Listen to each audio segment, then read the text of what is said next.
Hello everybody and welcome to iMoot 15 for this keynote session, How to Win Friends and Influence Moodle. We have the Moodle founder, lead developer, and the reason why we are all here today talking about plans for Moodle over the next year. So ladies and gentlemen, Moodlers and iMooters, please join me in the chat in welcoming our keynote speaker for this session, Martin Dougiamas. Thank you, Martin. Ooh. That's a good introduction. Thank you, Vinny. Pleasure to be here. And stop the clapping, you guys. So I went with the title. I noticed that other people had very clickbait style titles. So I was trying to go for one as well with mine. But there's a couple of things I really want to get off my chest to talk to you about. And I'm going to do it now. So what I won't be talking too much about is Moodle 2.9, which was released recently. And I assume that there's a lot of other people going to be talking about these things at this Moot. And of course, there's a lot of information everywhere. So I'm not going to talk a lot about it. Although I did want to point out this picture of my kids that I have on every release. They have mustaches on this one. I just thought you might be interested to see another photo from the same series. There you can actually see the t-shirt my son's wearing, which is I like pie. I'm pretty sure everyone does like pie. I nearly put that one in, but it's just special for you, so we can talk about pie later in the question time at the end. So Moodle 2.9 is, we do have a lot of features, like I said. I guess this release was a bit notable and there was no one really big standout feature, maybe the dashboard changes, but a lot of little things. It was a pretty good cleanup of a lot of things that we had on the backlog. So far I think everything's going really well. What I did want to talk to you about was this a little bit. What's the difference between these two guys? And I know a couple of you probably know that there's the difference between these two guys. Well, yeah, clothes. Have a guess. Anything else?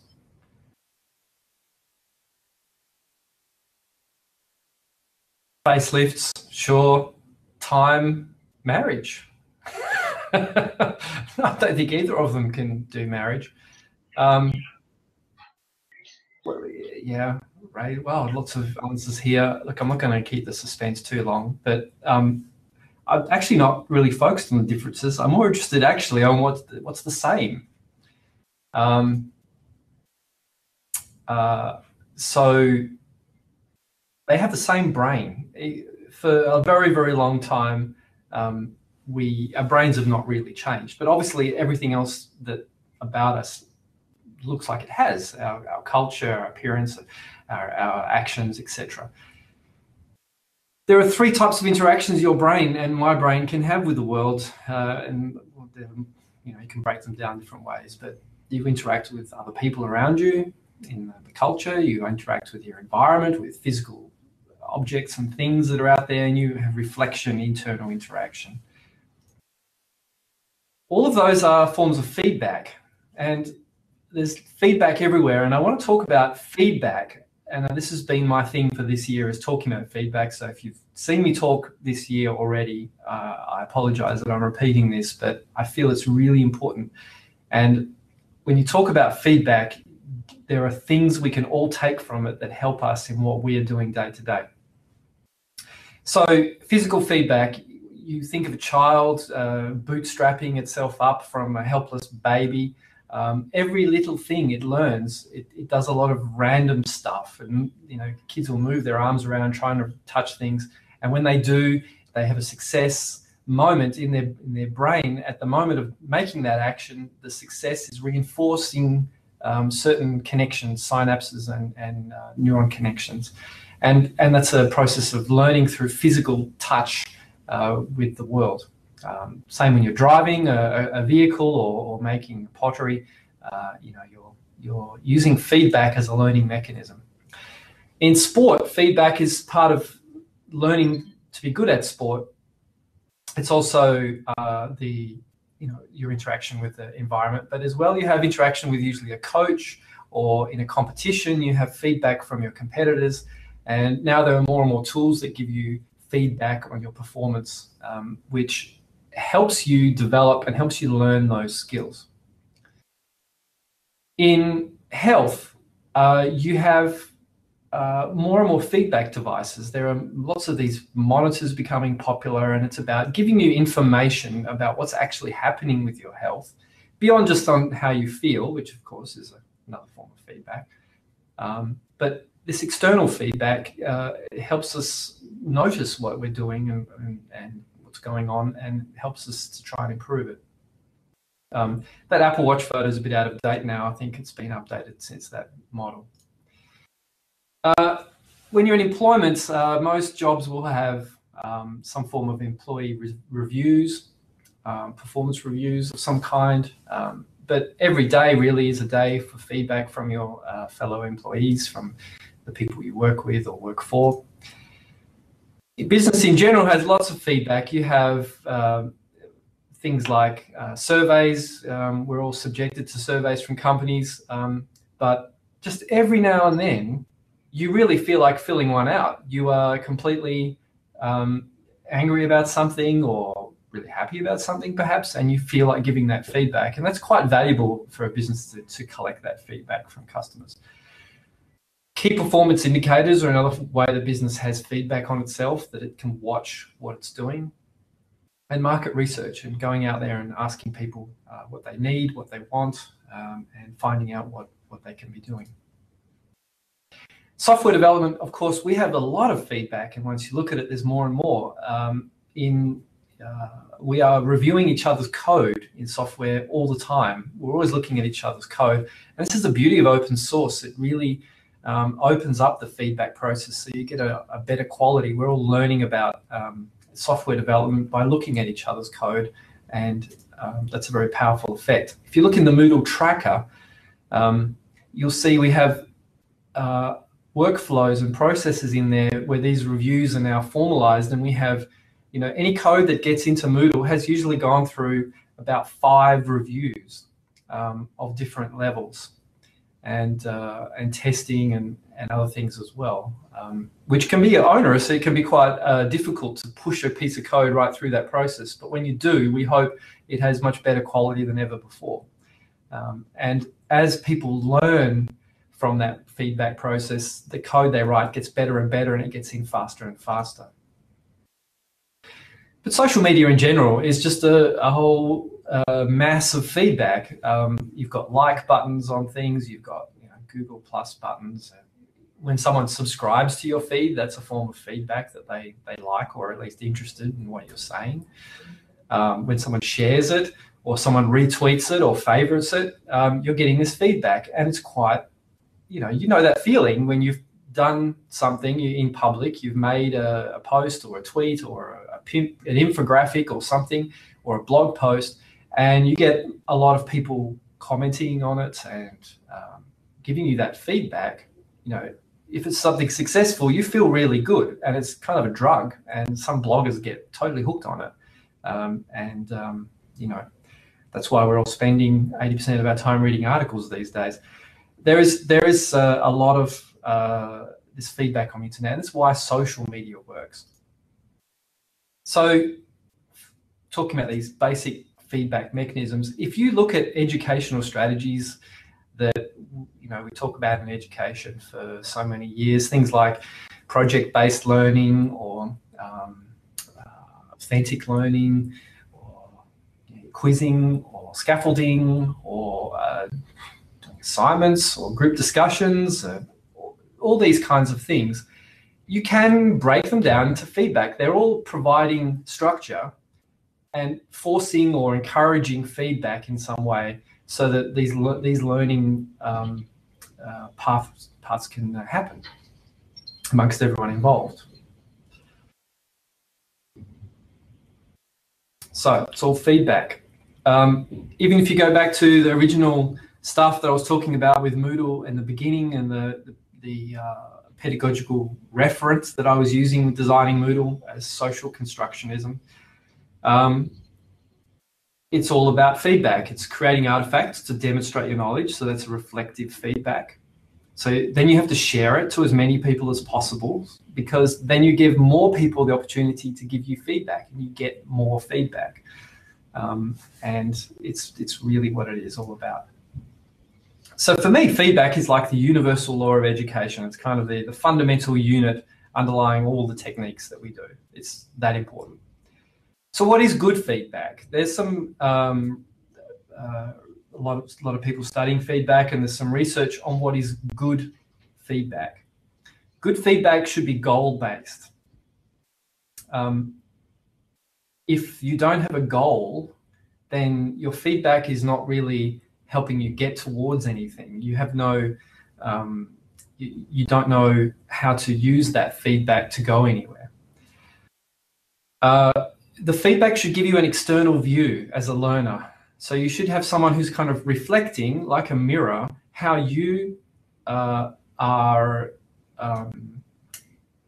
appearing to them, so that you can step outside of yourself and say, oh, right, I'm not doing this correctly. If you're in a sport and you're running along, you may not realize some of the things you're doing wrong because it feels fine to you. You need someone outside to say, this is not working. It should be timely, and this is critical, that it needs to be timely. Getting feedback a long time after your brain was active on the thing you were trying to do is not going to help as much as getting it right then. If you're learning a language and you do an assignment and you get that assignment marked, graded, and given back to you 2 or 3 months later, it's almost useless. You aren't able to turn that and change your behavior about that language. If you say a word wrong and someone that very second says, oh no, you say it like this, then you're able to adjust that part of your brain that was saying that word directly, and you're actually able to learn much more effectively. It seems obvious. I'm just explaining it out in detail. Good feedback should produce reflection in the learner. So it should get them thinking. So when you give feedback, they need time to process that feedback and to actually do that brain restructuring. Because learning is a physical thing in your brain. There is actual physical things going on. It should be actionable. So when you have feedback, you need to... I'm looking at the chat, actually, so I'm getting your feedback. Thanks.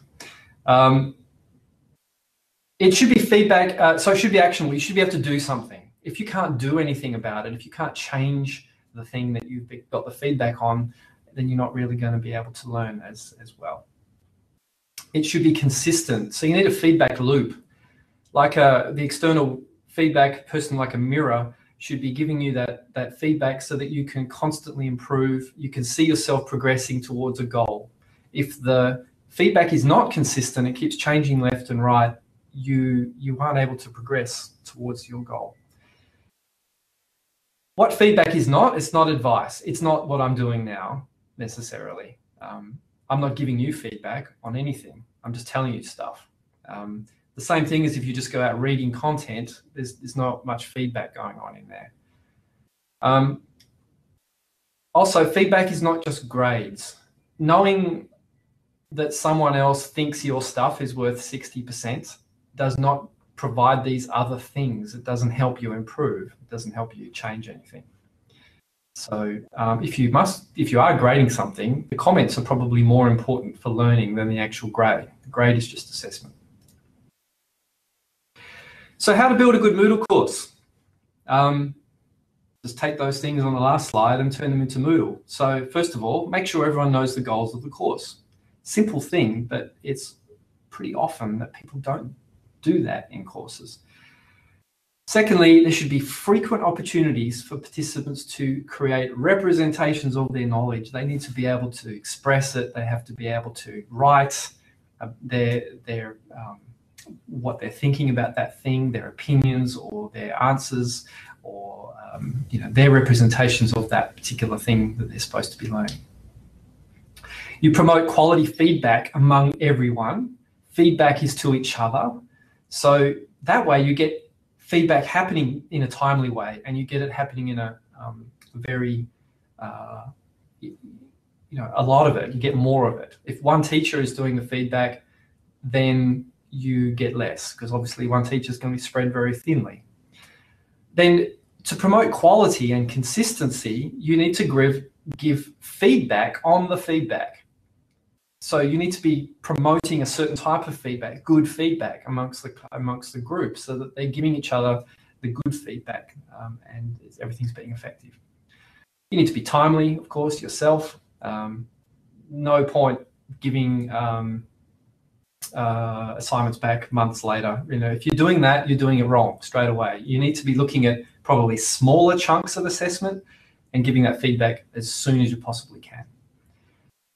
Don't just publish content. There is lots of content around. By all means have it, but don't just do that.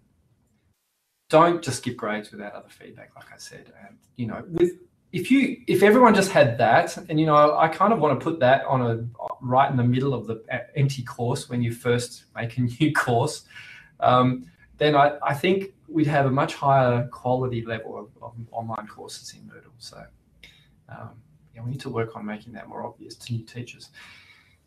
I can go a lot into here about all the standard tools, but most of the standard tools in Moodle are really about ways for people to give feedback to each other.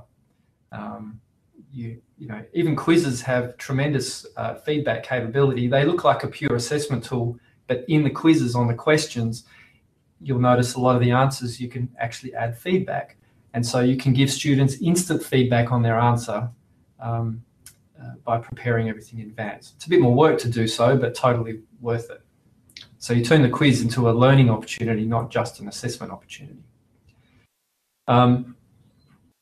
Yes, and there's a lot more here. We could deal with that later if you want to ask any questions about those specifics modules.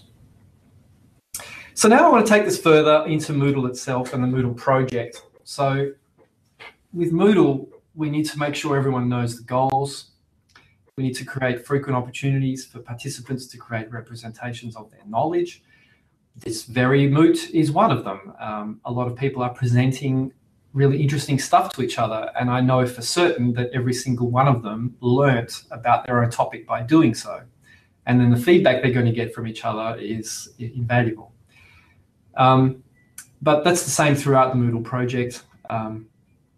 We need to give feedback on the feedback. That's something I think we could improve on, is to actually be explicit about how our own processes are working in the Moodle project, in the forums, in the tracker, and so on. And being timely, so not leaving things go too long. So first of all, what are our goals with Moodle? Here's the mission slide that I keep throwing up. Moodle's a learning platform. It supports teachers with their teaching, and I always put that first to stress that we love teachers, and teachers are essential. If you are interested in the type of education that is completely automated, you can use Moodle, but it's not really our main goal in the core of Moodle. It's about giving teachers the tools, empowering them to create these environments of feedback, these high-power educational environments. It's about supporting learners, of course. It's about integrating everything needed for a course. If you're going to call it a course, it should be in one place. It's about making everything open. Moodle is very open in our development, in our processes. And the beauty of openness is that it allows privacy. It's a beautiful thing how that works. If you use open source, you're able to know that your data is private because the source cannot lie.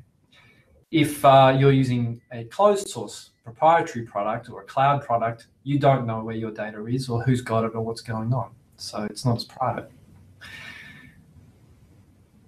It's important for us that Moodle can be used for free from any device. So any device should be able to access Moodle, and you shouldn't have to pay for software to access Moodle. It doesn't mean, of course, that education is free, and it doesn't mean that teachers are worthless. Of course not. People need to be paid for their time, but you shouldn't be paying for access. We try and be flexible. We're working a lot on our plugins and making Moodle a platform that can be molded into any type of structure. It should be able to scale to any size, and it should allow anyone to contribute to global education. So it's definitely a global project. It always has been, and that makes it more exciting for all of us. We know that anything we contribute is going to be used by people around the world, and this conference in particular is around the world right now, and I'm just looking at these names and where we're all from. It's much more exciting. So that's our mission. Now, in the past, I would be talking about the roadmap, and I had this slide last year talking about the major areas of the roadmap, but I'm not going to talk about that now because there's a question mark over this roadmap. This is the roadmap that Moodle HQ and mostly myself would be responsible for making, based on the feedback we took from the community from the many options on Moodle.org. But it's us summarizing that into a roadmap and trying to decide what to work on next. The reason why there's a question mark is because I want to talk about the current financial model of Moodle. It's this. This is shows you where the money goes, basically. And we have a large community. The large community, some of them use Moodle partners. Moodle partners provide the services that people may want. So that's things like support, consulting, hosting, training, custom developments, and so on.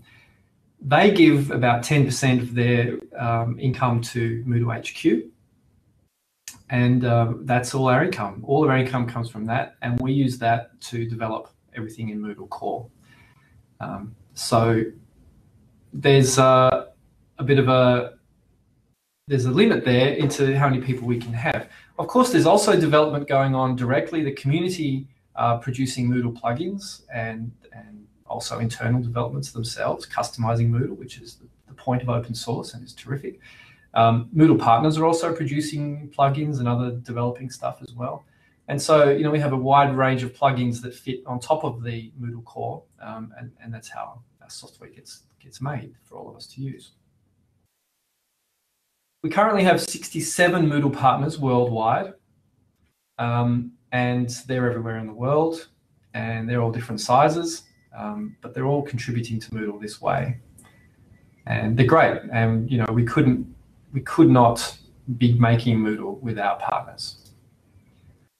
This is the size of the team. This is the largest team that I can afford from the income we get from Moodle partners. So we have about 32, 33 people. A couple of jobs listed right now. If you're interested, go have a look. But this is about 2/3 of the team are based here in Perth, and 1/3 of the team are in other places around the world. And we're doing tremendous stuff. Most of it's invisible to most people because it's quite low level. It's quite techy. It's very nerdy, and someone's got to do it. But we run the processes that allow a software project this size to continue. Here's what we do. We work on Moodle core development, of course. So we do things like bug fixing. We do things like security. We do things like integrations with other software. We also integrate, when people submit code or plugins, we integrate that into Moodle. And that's a huge, very responsible piece of work with a lot of rules and a lot of process. We do community education. We educate the community in general about Moodle, and in a lot of different ways. We also work on new developments and making new things in Moodle as well. We also work on the Moodle mobile app, which is on multiple platforms, 4 platforms now, and they're all evolving. And we also provide notification services so that messages can get from your Moodle site to your students' phones as well. We also maintain the Moodle sites. So there's things like the Moodle.org forums, the Moodle docs, the Moodle Tracker, of course, which has thousands of issues, Moodle.net, which is our content sharing platform for sharing Moodle courses, Learn.moodle.net, which is our MOOC, which runs twice a year for teaching people, teachers how to use Moodle. And there's more as well. Now, what you'll notice from a lot of this is that the new developments part is really small. A lot of what we're doing is sort of maintenance and catching up. Most of our time is this. And with the team we have, we're not putting out as many new features as we could be because really we're just sort of keeping up with maintenance and those other things. Now, you might think, if you're not in software development, how much maintenance is there really? Well, Moodle runs on 4 types of databases, or 5. It runs on many operating systems. It runs in the internet environment. And the whole environment of Moodle is changing constantly. Everything is being upgraded and improved. Even HTTP is just about to have an upgrade to HTTP 2. So every one of these changes and every library that we use that upgrades, we need to evolve with it. And so, we're a fish swimming along with a whole lot of other fish, and there's a lot to do. Now, in all this, there are all these opportunities for you to give feedback, but you probably feel your voice seems quite small. You probably feel quite disconnected from the roadmap. And if I show the roadmap, you may see a bit of something you're interested in there, but I think largely most people see a lot of other things they're not interested in and that they have really no input on.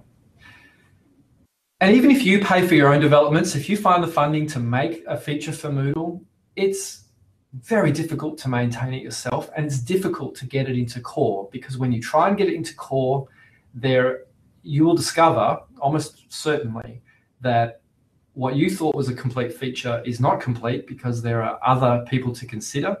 So, your great university feature is not going to work well for schools or for workplaces.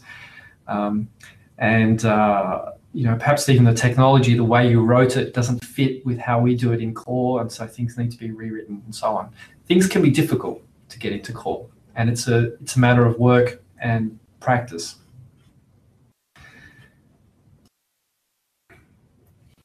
What Moodle needs is more major new developments. I think we all can agree on that. We want to see Moodle evolving faster. And so, I would like to see you all upgrading every 6 months. And I know that almost none of you do. You probably upgrade once a year, maybe once every 2 years. That's fine. But when you take the effort to do that upgrade, I assume you would like Moodle to be so much better than the last version of Moodle that you had. It keeps up with all these shiny devices we're all carrying, and the sweet software that we're all used to using. We want Moodle to feel like that, to be really keeping up. To do that, we need more full-time core developers. It just can't be done, and I know because we've been trying to do it this way, it can't be done by outside groups. It needs to be done by full-time core developers who are embedded in the process, who have had the months of training that's required to learn all the systems inside Moodle and around Moodle. And, that's how it has to be. We just need a big team of core developers. Secondly, we need organized feedback from users. We need the feedback to be more organized than it is. Currently, if you look at the tracker, there's thousands of ideas. A lot of them overlap. To get a trend out of those takes a certain savant period of sitting by a fire and reading 1,000 things and letting it all absorb into your head and somehow extracting from that, at least that's how I do it, to extract from that trends and things that people want. There is, even when you do that, you say, yes, people want this thing, to actually produce a specification that works for nearly everyone is a long, harder process. So we need, what we core developers would like is fully formed, fleshed out specifications that say, this is what we need as users. and then let us build it. Right? Let us actually make that thing. And to make it, we need investment from users. We need users to really put their investment behind it and say, you know, to be paying the team to do these things. What we are not doing is we're not going commercial. Moodle is not going to go commercial. If I was in the US, apologies to those in the US, I'd be 110% committed to open source, but I'm at least 100% committed to open source.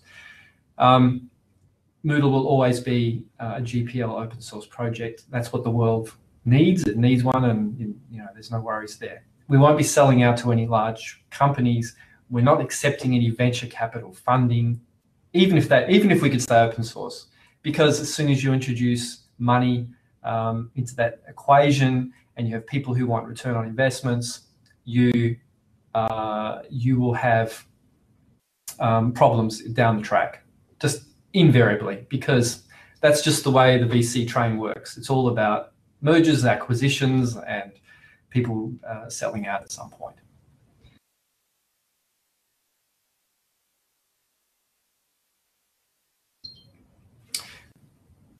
So this is the idea.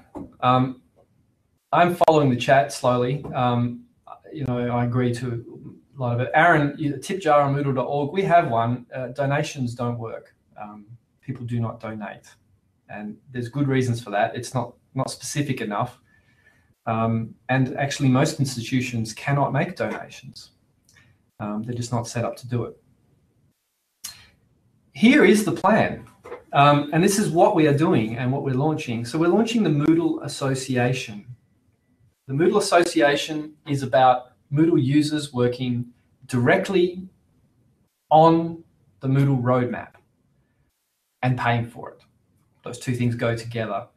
In the past, having those two things separate has caused some of the problems, but putting together, suddenly things work. How does this work? Let me explain. The association works like this. The first thing is it's a non-profit organization owned by Moodle users. So it's completely separate to Moodle HQ. It's owned by users. It's run by users. Once it's set up, we are setting it up, but once it is set up, we will not have control over it. It collects annual fees from membership, and there'll be a variety of membership levels. All those fees go into a development fund. Then the users work together, and I'll explain how, on determining what the core development priorities should be. And then they pay Moodle HQ to develop those projects in core. Let me go into a bit more detail. This is how those priorities get determined. There's 6-month cycles that match Moodle releases. We just came up with a new name for those today, but it may not happen. They might be called orbits. Anyway, they're cycles. And roughly they'll be like this. There's about a 4-month specification period. And in that 4-month specification period, any member can lead a project. So a member can say, I strongly believe we need this, and I'm gonna work on making that specification. They need to take the lead. There'll be tools for running all this stuff on moodleassociation.org, where we've created a new course format to handle all this. So it actually works pretty easy and smooth. So you propose a new project, and then you have project discussions over the 4 months, discussing those the spec and having things online. So on that site or elsewhere, if you want to make a Google Doc somewhere, go for it. You want to go and use other tools around the internet, go and use them. But the person leading the project is responsible for bringing that stuff back in to be a specification.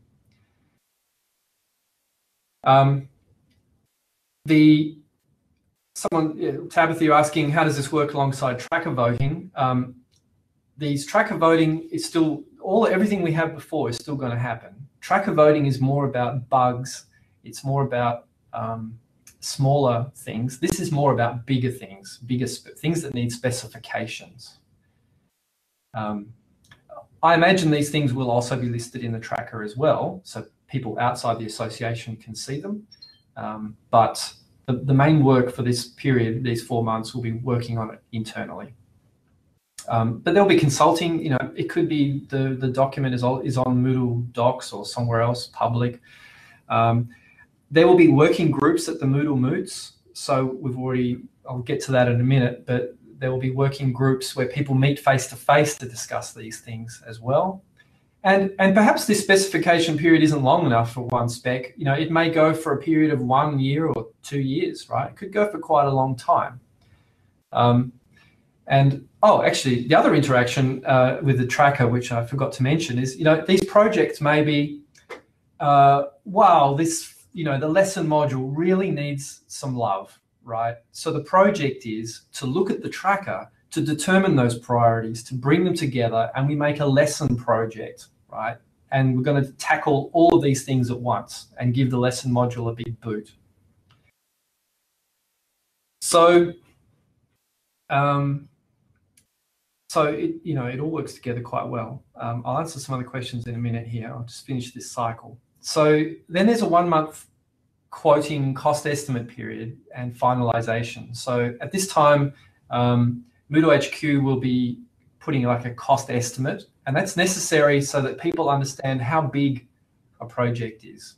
It's not easy as a user to know whether something is a very big project or a little project just by looking at the interface, because it could require quite big changes to Moodle, even if it's a small visual change, or vice versa. In that period also, the committee that runs the association will also be kind of cleaning up the projects. Maybe there's some projects that didn't get completed, that are not ready yet at all. So they'll be kind of put on the backlog for next time, and that sort of cleaning up. But they'll be preparing a list of projects to be voted on. And then at the last month is voting time, and all the projects are up for vote. And your level of membership gives you voting points. So if you've paid $30 for an annual membership, you'll have 30 points. If you've paid $10,000 for an annual membership, you have 10,000 points. You distribute your votes amongst the projects. You might put 2,000 on this one, you put 3,000 on that one.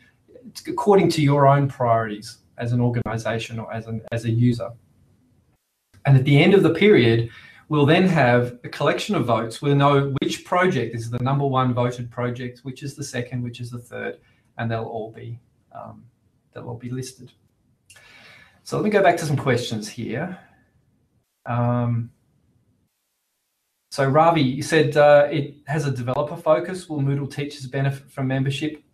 It is specifically about development. It's not covering anything else. It's all about developing core. It's about making the roadmap of Moodle. So teachers won't benefit from membership if they're not interested in participating.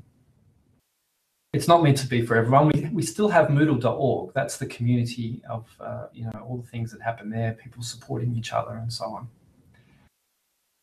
on.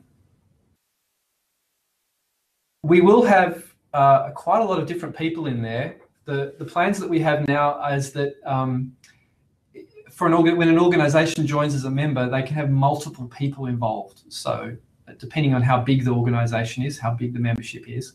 So if you're at the top level membership, we're thinking now it would allow you to have 10 people in the forums.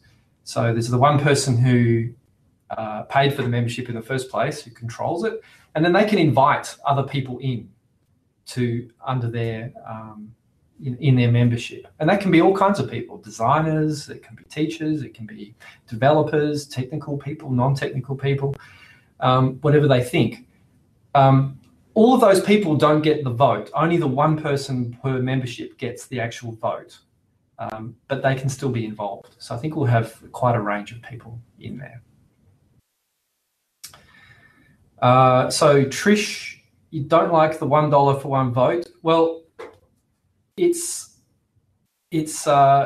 necessary, I think, to do that, because if a teacher who, well, not I'm saying a teacher, but an individual who maybe paid $30, if they had the same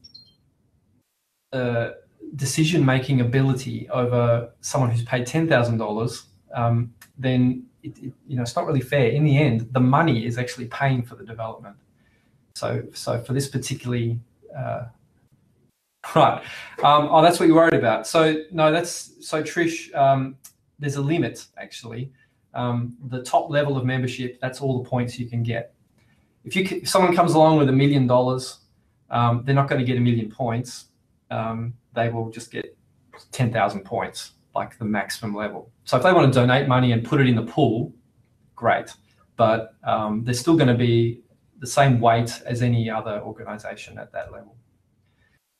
And anyway, if you had $1 million to spend on Moodle development, there's a lot easier ways to do it than trying to take over a Moodle association. You could just pay us directly for something, or go ahead and develop that stuff. So I don't think it's a problem. This is really about users clubbing together to make things happen.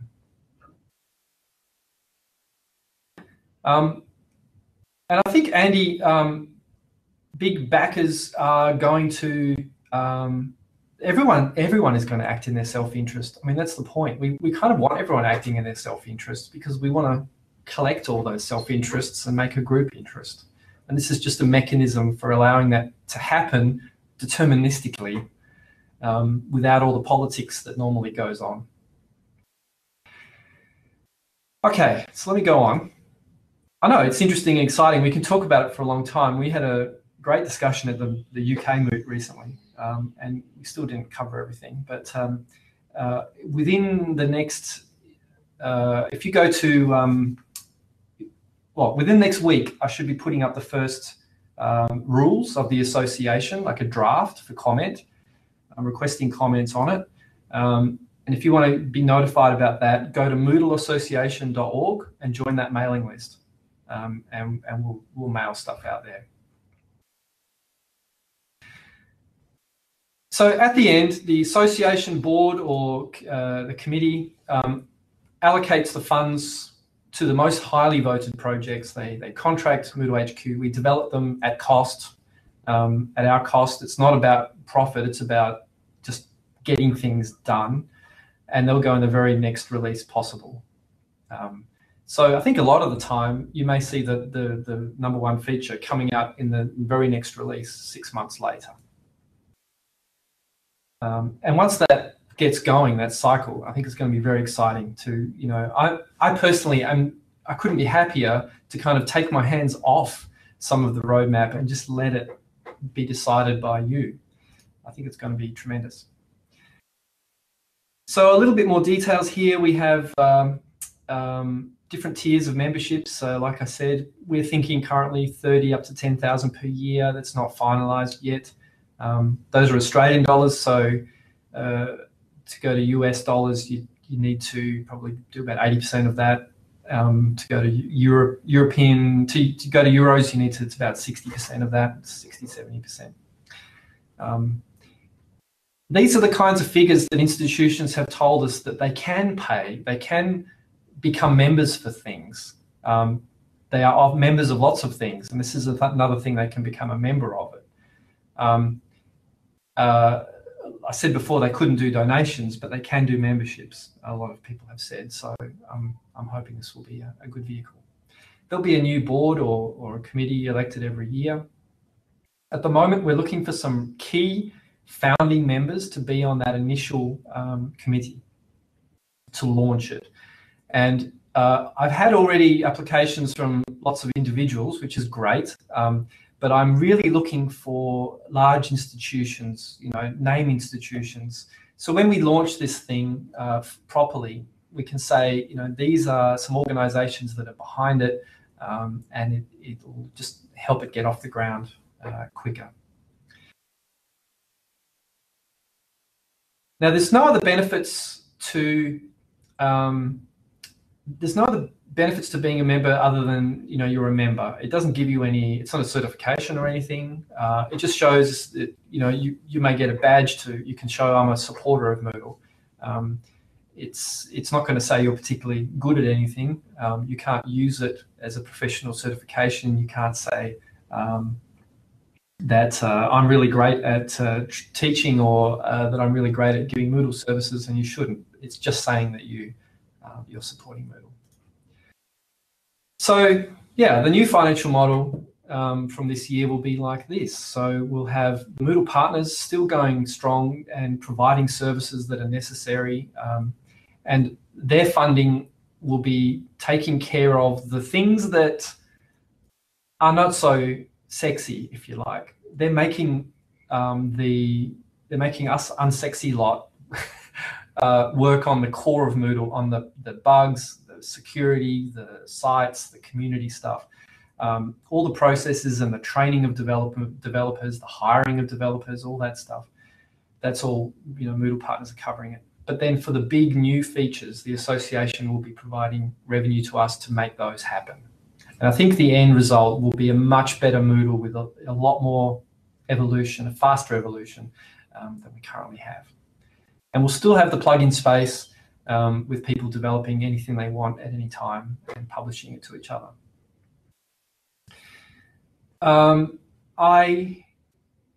Do I expect funding to be 50% association and 50% partners? I have no idea.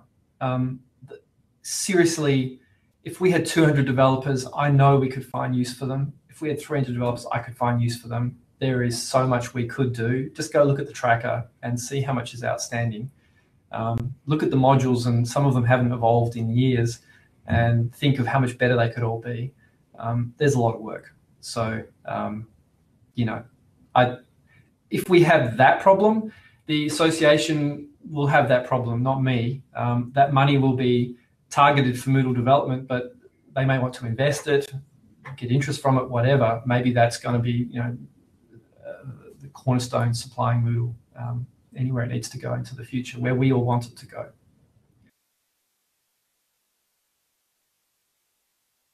The next thing, separate thing I want to talk about, thanks for all the feedback there and the questions.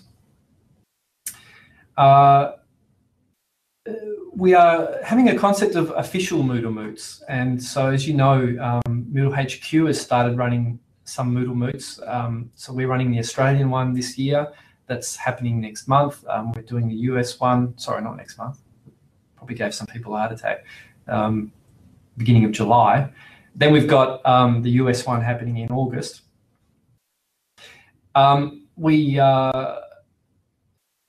What we're trying to promote is a kind of a certain structure for the MOOCs that really ties in with the association. So the first part here is these facilitated working sessions, designing the next Moodle.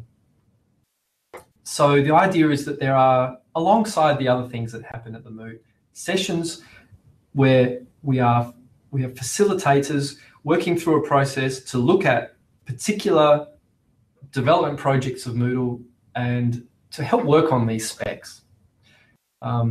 Specifications is really the hardest part. Knowing what we want is actually really, really hard problem, and I need as many brains on it as possible. We already started trying this at the UK Moot, and it had some really good initial success. I think we can do even better in these Moots. And so for these official Moots, there will always be space for these meetings. And the projects happening in the association can happen there. The association could go, yeah, we want to have a session on this and this because we need to resolve these issues. And that's going to be quite good. What I really like about it is that these working sessions or working parties, will be language specific. So, I know when I go to a French Moot and I struggle with my limited French to follow what they're going, and I really feel for how they find it difficult to interact with our English Anglo world in Moodle, which is very, the development language of Moodle is English. That excludes a lot of people. And it's going to be so great with the association if the working parties are in France, are in Germany, are in South America, wherever. They work on features, specifications in their own language at a high level, discussing teaching at a fine level, building these tools, at least in designing them, and then presenting it into the association. It can be translated then into English, and then we can all vote on it, because all the details have been worked out efficiently in some local language. Rather than right now, when we put up a spec for comment, we're asking everybody to come and read it in English and interact in English, and it's not as efficient. So for official MOOCs, that's one thing. The second thing is that they're usually divided by sector, so there'll be focuses on different sectors. So those sector-specific things can be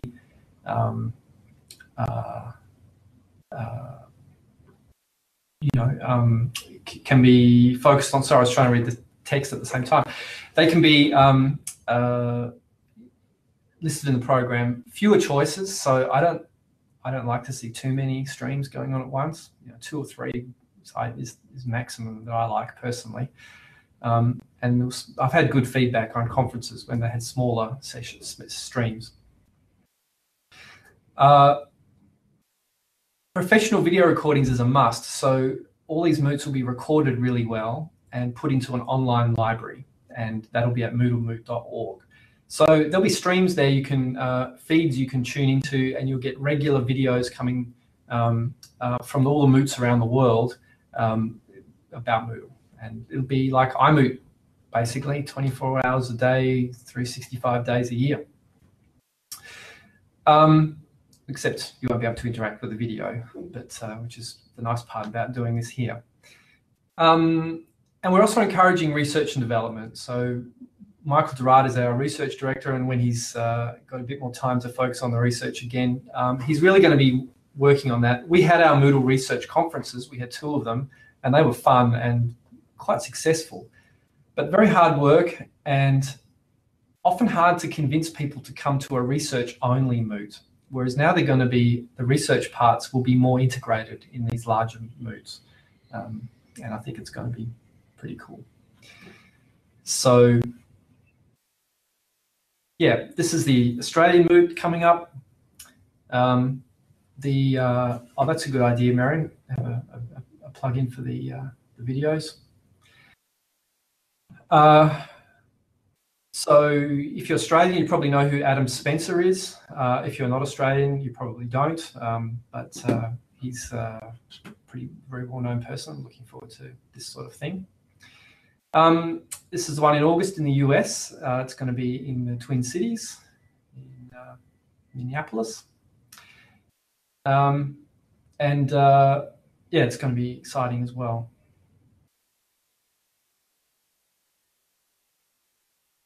If you go to moodlemoot.org, if you haven't seen it, that's where we're listing MOOCs now, and we're building up a collection of all the MOOCs that are going on. But these official MOOCs will be something that actually Moodle Moot organisers sign off on. So they'll say, yes, we're doing this, we're doing this, we're doing this, we're ticking the boxes, and we're going to do it that way in particular. And then they'll have the ability to be an official Moodle Moot. But that doesn't mean we're trying to stop or in any way prevent other MOOCs from happening. There's going to be many MOOCs around the world of all different kinds. But if you could only attend one a year, probably I would say the official MOOCs might be the ones to go for, because, well, there are some quite nasty things being done in the world in the name of MOOCs. Sometimes we have Moodle MOOCs that aren't even about Moodle. They're run by companies promoting a different LMS even. And they have, they're small meetings, but they'll have a MOOC about that, and it's actually not really about Moodle at all. And I really want to make these Moodle MOOCs very closely linked to the Moodle development process and the whole project, and that's the idea there behind having official things. Now, I did say I wasn't going to talk much about development, but I will talk a little bit about Moodle 3. We don't have an association yet to tell us what to do, so we're carrying on with our roadmap. And this is where we're going for Moodle 3.0. If that number worries you, if you're thinking about Moodle 2.0, just pretend it's 2.10, because that's really what it is. It's just that programmers don't like things like 2.10. No, we're not calling it 2.10. it's going to be 3. So there are things in there that make it worthy of that number. There are things like, well, these 2 things. So we're working on competency-based education. That's quite a big feature, and it's one people have wanted in Moodle for 10 years at least. There is a lot of alternative solutions for this out there, but we're working hard to get one into core. And the model we're using is the Tatara model, because it just seems to be the most compatible for our purposes. So this provides learning plans, so that for each user you can say, these are things you need to know, and these are the things you already know. You can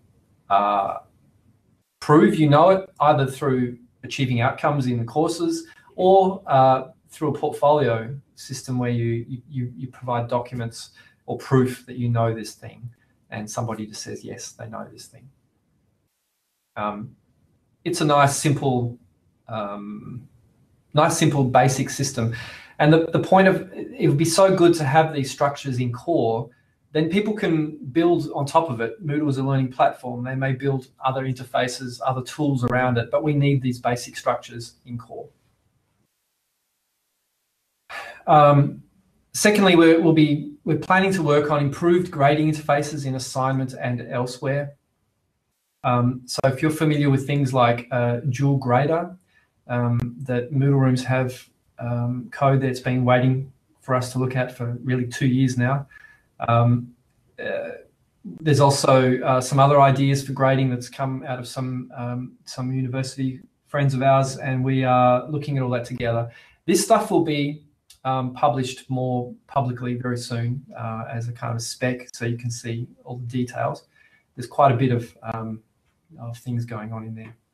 But these are the 2 major things. I can't absolutely promise they'll be in Moodle 3 because, as you know, we have date-based releases, and if they're not ready, they're not ready.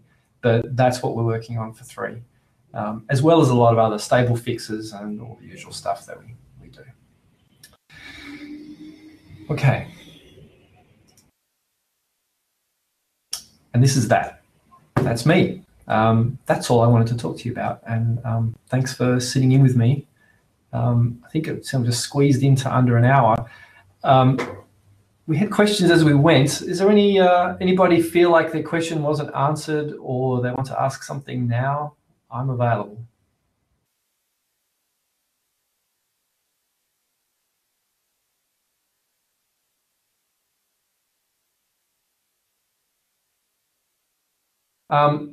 Well, yeah, Melanie, about learning plans. One thing you could go and do is have a look on the Totara website and look at their learning plan stuff. That'll give you a basic idea of the flavor of it. But it's relatively simple. You have outcomes which are attached to people, not courses. So an outcome might be that you have, the student knows this thing. So you have a whole lot of those attached to the user. And it's a matter of ticking them off when the student has shown they can do that thing. So that then it becomes a competency. They're competent in that thing.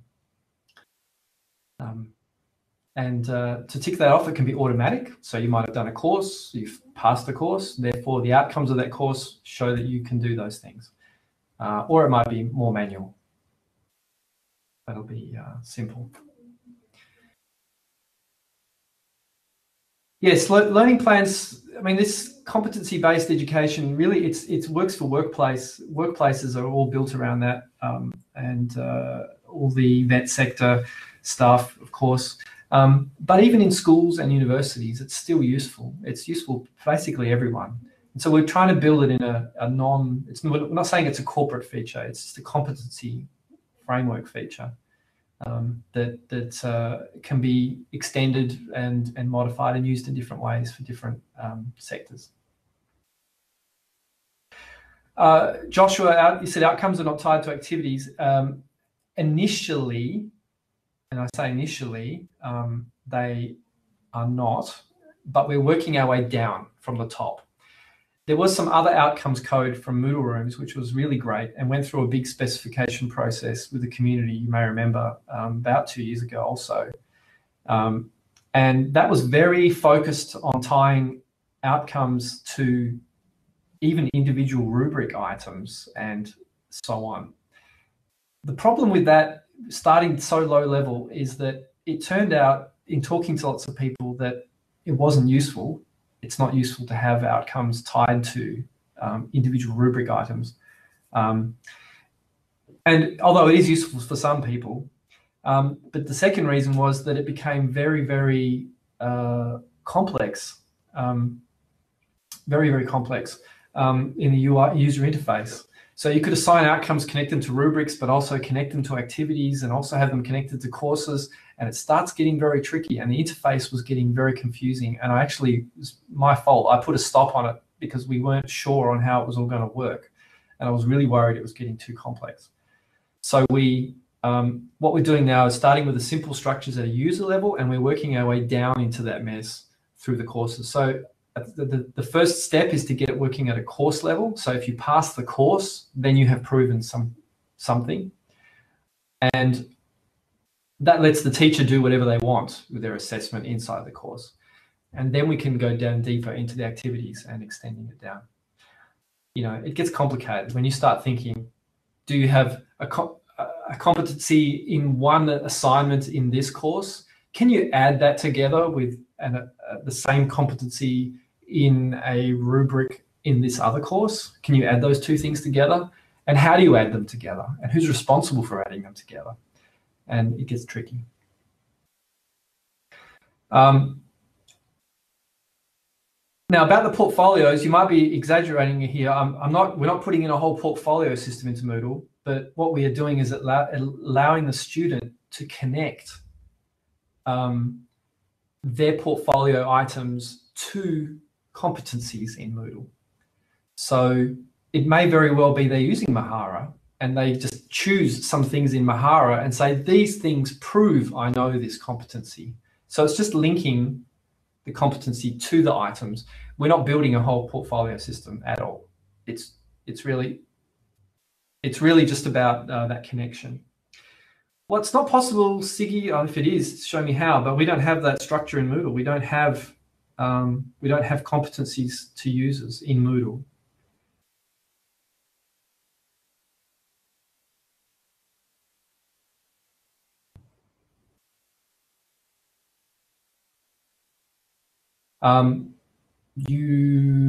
My presentation, this one is not online, but I can put that slide up again for you if you want. I will probably put these on SlideShare soon. We're just moving around things on SlideShare. But I'll post, actually what I'll do is I'll post it into the course right now, the one on iMoot.org. Take a screenshot right now. Go and do it.